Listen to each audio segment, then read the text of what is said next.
dòng cái đen đi yom quân kia na trong đặc sai lớn lúc đang về làm ba tôi nghe thơ hàng nuôi cho mưa bình sơ ôi yo không khơi nó còn đang hay nè hay say nè chẳng bắn trong mà đã lấy xong theo yêu chiều mà phải do chọn nè cho nên mình không mất lòng trong hoa yên cùng quay tới đứng mà ngày sau Simon Dominic Simon D-O-M-I-N-I-C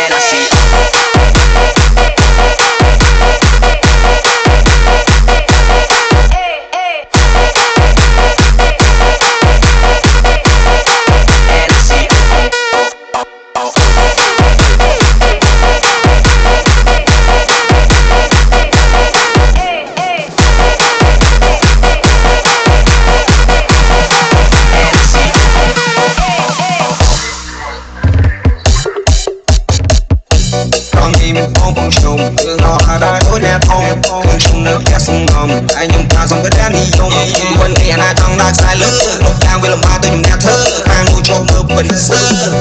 ôi yo không khơi nó còn đang hay nè hay say nè chẳng bắn trong mà đã lấy xong theo yêu chiều mà phải do chọn nè cho nên mình không mất lòng trong hoa yên cùng quay tới đứng mà ngày sau Simon Dominic Simon D-O-M